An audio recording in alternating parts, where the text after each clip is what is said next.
नमस्कार, दैनिक जागरण 9X के इस विशेष सेगमेंट एक्सप्लोर्ड में आपका स्वागत है। मैं हूं मोनिशा और आज हमारे साथ हैं केंद्रीय राज्य मंत्री अश्विनी चौबे जी। इनको लोग अश्विनी चौबे नाम से कम और बाबा नाम से ज्यादा जानते हैं। आज हम इनसे न केवल इनके जिम्मे जो दो महत्वपूर्ण मंत्रालय है उस पर चर्चा करेंगे, बल्कि इनके पर्सनल लाइफ से भी जुड़े कुछ सवाल करेंगे। स्वागत है आपका इस इंटरव्यू। अभी परिस्थितियां जो हो रही हैं और आगे आने वाले दिनों में जो होंगी, उसमें बिहार कितना तैयार है ओमिक्रॉन को लेकर? देखिए, पूरी तरह से प्रधानमंत्री जी ने पूरे देशवासियों को संदेश भी दिया। आपने यह भी देखा कि हमने बच्चों के लिए भी प्रधानमंत्री जी ने अपने संदेश में 15 से 18 वर्ष के बच्चों का, और उतना ही नहीं, जो फ्रंट लाइन वर्कर्स हैं, जो हमारे स्वास्थ्य कर्मी हैं, चिकित्सा कर्मी हैं, जो कोविड वॉरियर्स हैं, इन सबको फिर से दूसरा डोज भी देने की जो आवश्यकता अगर महसूस होती है, उसकी भी तैयारी हमारी सब जगह पर चल रही है। 10 जनवरी से वो भी है, 3 जनवरी से बच्चों के लिए है। तो हम जहाँ एक तरफ प्रिकॉशन भी कर रहे हैं, और वो परिस्थिति अगर किसी प्रकार भगवान न करे कि फिर वो चपेट देखने को देश में मिले, लेकिन अगर जो संभावित कोई इस प्रकार की बात होती है तो उसकी पूरी तैयारी नीचे के स्तर पर स्वास्थ्य मंत्रालय के द्वारा किया गया है। चाहे वो आईसीयू की बात हो, चाहे हर प्रकार के क्रिटिकल केयर की बात हो, लैब को डेवलप करने की बात हो।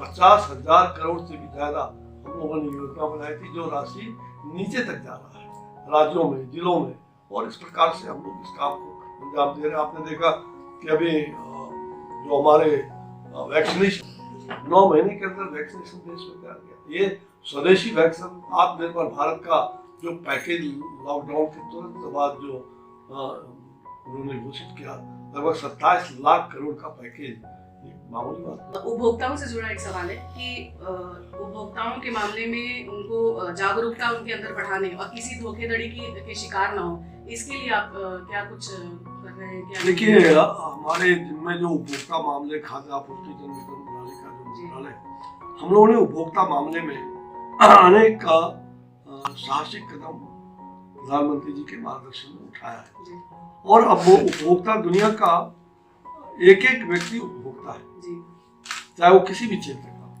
हर आदमी उपभोक्ता है। और इसलिए उनके प्रतिदिन के आने वाले जो उपयोग की वस्तुएं हैं, चाहे वो खाद्य पदार्थ हो, चाहे अन्य प्रकार की सामग्रियां हो, तो उसमें किसी प्रकार का चीटिंग ना हो, किसी प्रकार का उनके साथ गलत ढंग से पेश ना आ जाए, कोई गलत गुणवत्ता का भी ख्याल हम लोगों ने रखा। उसके लिए हर तरह से हम लोगों ने कमर कस करके और आगे बढ़ाने का काम किया है। आपने देखा कि देश भर में 700 जगह पर हमने खाद्य आपूर्ति, 700 जिलों में खाद्य आपूर्ति का जो अभी हाल में ही हमने एक अभियान चलाया था, जन जन तक हमने उसको पहुंचाने का काम किया। और उतना ही नहीं, हमने उपभोक्ता मामले में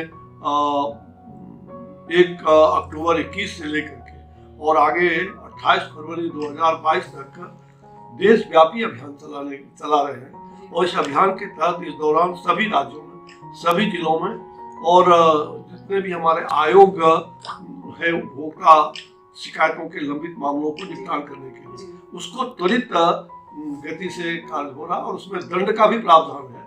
और हम उस प्रकार से अनेकों विज्ञापन जो इस प्रकार से भ्रामक या अफवाह फैलाने वाला, या जनता को कोविड के कालखंड में ही आपने देखा होगा कि भाई ऐसा गंजी पहन लेंगे तो उनको कोविड नहीं होगा, इस प्रकार का चीज करेंगे, इस प्रकार का टेबल बनाएंगे, इस प्रकार का अनेक प्रकार के विज्ञापन आते थे। वैसे लोगों को हमने नोटिस दे करके दंडित किया और उनको वापस करना पड़ा। तो ये स्थिति कि आज वो अब नहीं रहा, जो चाहे मनमाने हम जनता को ठगे, उपभोक्ता को ठगे, ये नहीं चल सकता है।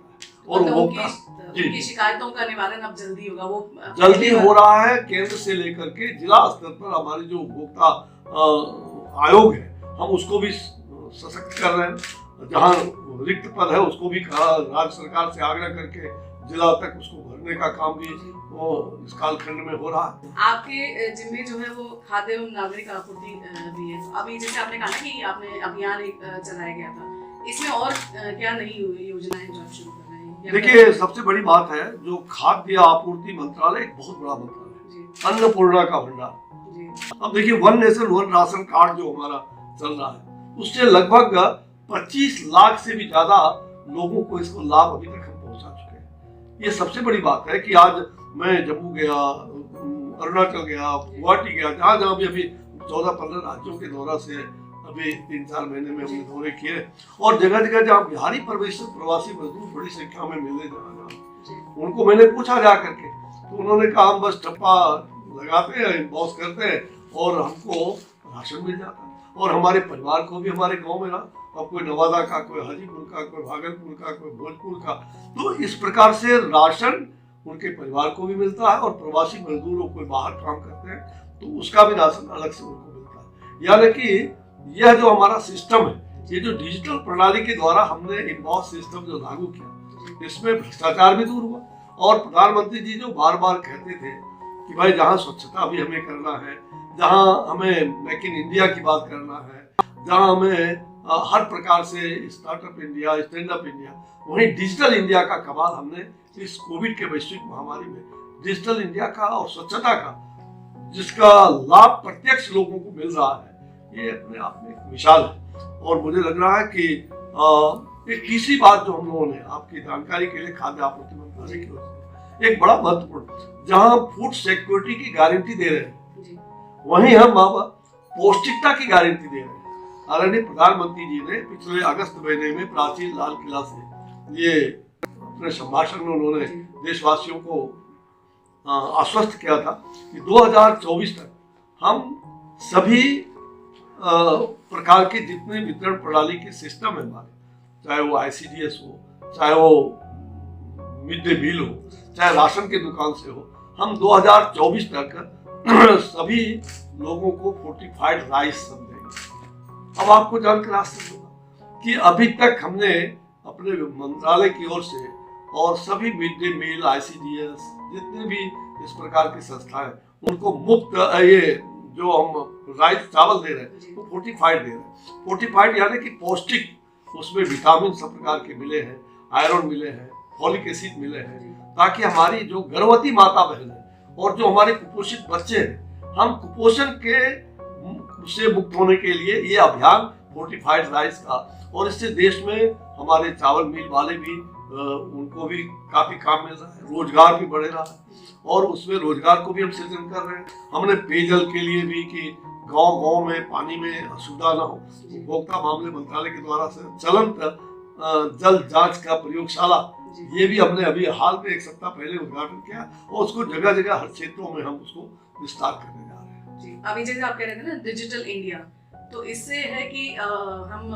जलवायु परिवर्तन जो भी हो रहा है ना, सब सारी चीजें जो है डिजिटल हो जाएंगी, तो कहीं ना कहीं पेड़ कटने बंद हो जाएंगे और इसका पर्यावरण पे जो उल्टा असर पड़ रहा है वो खत्म हो जाएगा। तो अब इससे जुड़ा सवाल है कि हम सब इस बात से चिंतित हैं और सबके लिए पूरी दुनिया में इस चीज को लेकर है, तो जलवायु परिवर्तन को लेकर आपका मंत्रालय क्या कुछ योजनाएं बना रहा है और हम कैसे इससे निपटेंगे जो हमारे आगे आने वाले दिनों में जो समस्याएं खड़ी हैं? बहुत अच्छा सवाल आपने कहा है। जहाँ तक जलवायु परिवर्तन की बात है, दुनिया के लिए बहुत बड़ी चुनौती है, ना केवल भारत। आज आपने देखा कि दुनिया के लगभग 196 देशों का सम्मेलन जो अभी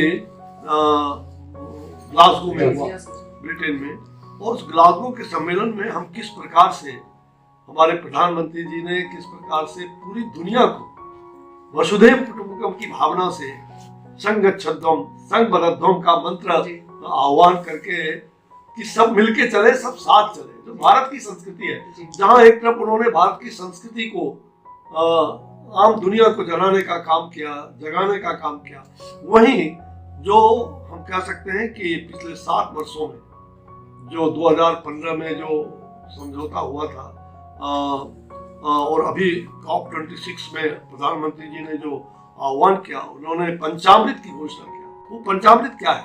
वो पंचामृत जो आज जलवायु परिवर्तन के कारण आज देखते हैं कि जगह जगह पर जो हमारे बर्फ है वो पिघल रहा है, जो हमारा ग्लेशियर का पहाड़ जो है वो टूट रहा है। केदारनाथ की घटना का मैं स्वयं भुगतान रहा हूँ। मैंने 4 दिनों तक उस संकट को झेला है। मैं स्वयं मौत के शिकार हो चुका था। परिवार के कई लोग छूट गए, डूब गए, हमारे सहयोगी कई चले गए, 17 में से आधे बच पाए। 3 कुल खानदान मेरा था। मैंने देखा किस प्रकार से प्रकृति रक्षिति रक्षिता, प्रकृति की रक्षा करेंगे तो प्रकृति आपकी रक्षा करेगी। और इसलिए प्रकृति और पर्यावरण का रक्षा और उसके संरक्षण और संवर्धन ये सबसे बड़ी बात है। और प्रधानमंत्री जी ने जो अभी पंचामृत की घोषणा किया है COP26 में, वो भारत का दृष्टिकोण क्या है वो हमने प्रतिपादित किया है। भारत ने 2030 तक अपने नॉन फॉसिल एनर्जी का जो कैपेसिटी है उसको 500 गीगावाट तक पहुंचाने का लक्ष्य रखा है। और 2030 तक भारत अपनी अर्थव्यवस्था की जो कार्बन इंटेंसिटी है उसको 45% से भी कम करेगा। और वर्ष 2070 तक भारत नेट जीरो का लक्ष्य हम हासिल करेंगे। ये दुनिया को हमने अपना बताया हमारा। और आज आप जानते हैं कि दुनिया की आबादी का 17% भारत में आबादी है, और उसके बावजूद हमारा कार्बन इमिशन कितना है, मात्र 4 से 4.5%, मतलब हम 5 भी नहीं छू पाए। और ये आज दुनिया के तमाम जितने विकास मतलब विकसित देश हैं, ये उनकी जवाबदेही हो जाती है। दुनिया हमें झुकाने का प्रयास कर रहा था, हम दुनिया को साथ लेके कह रहे हैं कि आप पहले जो सैकड़ों वर्षों से जो आपने जो कार्बन इमिशन जो 90% से ज्यादा आपने देश भर में दुनिया भर में फैला है, पहले आप अपने को देखो। हम भारत तैयार है और हम अपना कार्बन इमिशन जो है उसको 2070 तक जीरो भी करेंगे। और उसके साथ साथ जहाँ पौधे लगाना, पर्यावरण का ध्यान रखना, और हर एक डिजिटल इंडिया का उपयोग हम यहाँ तक कि ड्रोन के द्वारा हम जंगल को देख रहे हैं, जानवरों को देख रहे हैं, पशु पक्षी को देख रहे हैं। अभी आपने मन की बात में सुना होगा एयर गन सरेंडर करने की, मैं स्वयं उसका प्रत्यक्ष अरुणाचल में गवाह हूँ। आज से 3 महीना पहले मैं स्वयं जाकर के उसका शुभारंभ भी किया। तो जहाँ तक एयर गन सरेंडर ताकि पक्षियों को बचाया जाए। इससे एक जुड़ा सवाल है कि जलवायु परिवर्तन का ही असर है जो कई आपदाओं को के होने का कारण होता है। बिहार जो है बहु आपदा प्रवण है, यहाँ कोई ऐसी आपदा नहीं है जो नहीं आती है, बाढ़ हो, सुखाड़ हो। अभी तो पोल्यूशन का भी यहाँ पे जो मतलब हम जिस चीज को नहीं झेलते थे वो भी झेल रहे हैं, पिछले कुछ दिन से बिल्कुल रेड जोन में चल रहे हैं। तो यहाँ इसको लेकर कोई योजना ऐसी? देखिए, जो एयर पॉल्यूशन को लेकर के हमने देश भर में 132 शहरों का भी चयन किया। और आपकी जानकारी के लिए कि शहरों में वन और पर्यावरण के दृष्टिकोण से जहाँ आपने देखा कि ऑक्सीजन की किल्लत हुई, प्रधानमंत्री जी ने कितनी दूरदृष्टि उनकी है। उन्होंने तुरंत कोविड के बाद हमारे मंत्रालय को ये सजेस्ट किया कि आप शहरों के बारे में सोचो कि वहाँ कार्बन का जो उत्सर्जन है वो कैसे कम हो सकता है और ऑक्सीजन अधिक से अधिक कैसे मिल सकता है। तो अभी 600 नगर वन योजना भारत सरकार के सहयोग से 600 नगर वन योजना लगाने का, बड़े शहरों में, मध्यम शहरों में 10 हेक्टेयर से लेकर 50 हेक्टेयर की जमीन पर हम जब वन लगाएंगे, वन आच्छादित करेंगे और अच्छे अच्छे पेड़ जिससे ऑक्सीजन मिले। ये शहर के अंदर में, शहर के मध्य में कहीं जगह मिलता है या शहर के बाउंड्री वाल के 5 किलोमीटर के पेरी में। तो ये बड़े छोटे शहरों में हम ये करने जा रहे हैं, 200 नगर वाटिका लगाने जा रहे हैं। तो ये सबसे बड़ी बात है कि ये हमारी योजना जहाँ हम वृक्षारोपण की दिशा में एक कार्बन का भी उत्सर्जन का एक बहुत बड़ा काम करेगा और लोगों को ऑक्सीजन मिलेगा। बिहार आपदा में आज हमारे 21 जिले ऐसे हैं, बाढ़ के चपेट में पड़ जाते हैं और 4-6 महीना हमारा सब कुछ बर्बाद हो जाता है। तो हम बिहार को स्पेशल हर तरह से कैसे पैकेज उसका क्षतिपूर्ति कैसे होता रहे और बिहार को कैसे अस्थायी तौर पर हम विकसित करें, इसकी भी सोच चल रही है कि बिहार आपदा का शिकार बार बार न हो। इसके बारे में भी हम राज्य सरकार के साथ बात करके, केंद्र और राज्य सरकार के साथ मिल करके हम दुनिया के और भी बगल पड़ोस देशों से बातचीत करके हम वो योजना बना रहे हैं और ये ठोस योजना बनेगी। और साथ साथ बिहार को हर मामले में पर्यावरण के दृष्टिकोण से बिहार आगे बढ़ रहा है। अभी आपने कहा डबल इंजन की सरकार है, इसमें आगे आने वाले दिनों में क्या बदलाव दिखेगा या क्या बदलाव देखने को मिलेगा? रोज रोज बदलाव हो रहा है, एक दिन नहीं जी। आप बिहार के मामले में किस प्रकार से कोविड में बिहार में हम लोगों ने जिस प्रकार का सहयोग किया, बिहार काफी ढंग से काम, बिहार में अच्छे काम हुए। और चाहे फसल की बात हो, अभी धान क्रय की बात चल रही है, धान का क्रय भी 30 लाख मीट्रिक टन का लक्ष्य है बिहार सरकार का। जगह जगह में अभी गया था अपने भोजपुर क्षेत्र में, तो सब जगह पर उसकी तैयारी जा रही है।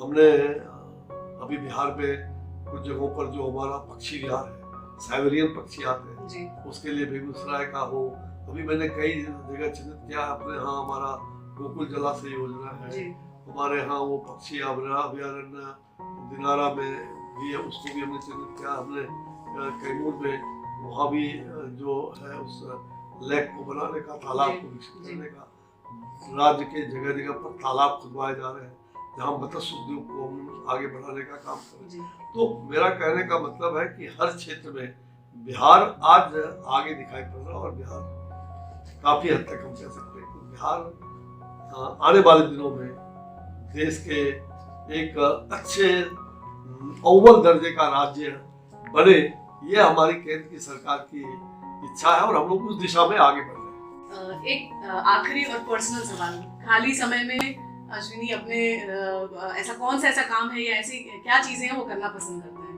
हर सप्ताह हर दिन संस्कार का कोई न कोई कार्यक्रम बच्चों के साथ, परिवार के साथ होता रहता है। जी मैं प्रयास करता हूँ उस समय में हम लोगों के साथ जरूर रहे। तो हमारा पारिवारिक जीवन कैसे मिलनसार हो, सुखमय हो, इसका भी ख्याल रखते हुए बच्चों का, अब तीसरी पीढ़ी का भी ख्याल रखना पड़ता है। पहले तो पति पत्नी, फिर अब बच्चे, और अब तीसरी पीढ़ी भी हमारे पोते पोतियां, सौभाग्य से 2 पोते, हमारे 3 पोते हैं, 2 बेटे को और 1 पोती है, तो उसका भी ख्याल रखते हैं। YouTube ऐप पर बेल आइकन दबाएं और iNext लाइव के कोई भी वीडियो मिस ना करें।